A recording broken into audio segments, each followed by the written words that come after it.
بسم اللہ الرحمن الرحیم۔ سورۃ بقرہ کی آیات 151 سے 160 ہمیں اللہ کی عظیم نعمتوں، صبر، شکر، ہدایت کی اہمیت سکھاتی ہیں۔ جس طرح ہم نے تمہارے درمیان ایک رسول تم ہی میں سے بھیجا جو تم کو ہماری آیتیں پڑھ کر سناتا ہے اور تم کو پاک کرتا ہے اور تم کو کتاب کی اور حکمت کی تعلیم دیتا ہے اور تم کو وہ چیزیں سکھا رہا ہے جن کو تم نہیں جانتے تھے، پس تم مجھ کو یاد رکھو، میں تم کو یاد رکھوں گا، اور میرا احسان مانو، میری ناشکری مت کرو۔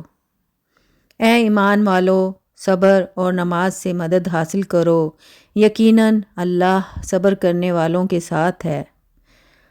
اور جو لوگ اللہ کی راہ میں مارے جائیں ان کو مردہ مت کہو، بلکہ وہ زندہ ہیں مگر تم کو خبر نہیں۔ اور ہم ضرور تم کو آزمائیں گے، کچھ ڈر اور بھوک سے، اور مالوں اور جانوں اور پھلوں کی کمی سے، اور ثابت قدم رہنے والوں کو خوشخبری دے دو، جن کا حال یہ ہے کہ جب ان کو کوئی مصیبت پہنچتی ہے تو وہ کہتے ہیں ہم اللہ کے ہیں اور ہم اسی کی طرف لوٹنے والے ہیں۔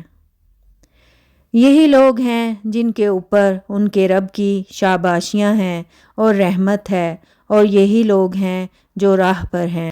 صفا اور مروہ بے شک اللہ کی یادگاروں میں سے ہیں، پس جو شخص بیت اللہ کا حج کرے یا عمرہ کرے تو اس پر کوئی حرج نہیں کہ وہ ان کا طواف کرے، اور جو کوئی شوق سے کچھ نیکی کرے تو اللہ قدردان ہے، جاننے والا ہے۔ جو لوگ چھپاتے ہیں ہماری اتاری ہوئی کھلی نشانیوں کو اور ہماری ہدایت کو بعد اس کے کہ ہم اس کو لوگوں کے لیے کتاب میں کھول چکے ہیں، تو وہی لوگ ہیں جن پر اللہ لعنت کرتا ہے اور ان پر لعنت کرنے والے لعنت کرتے ہیں۔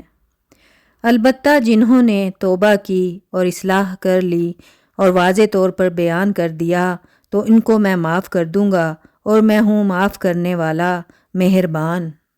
یہ آیات ہمیں سکھاتی ہیں کہ کامیابی صبر، نماز، شکر اور سچی توبہ میں ہے۔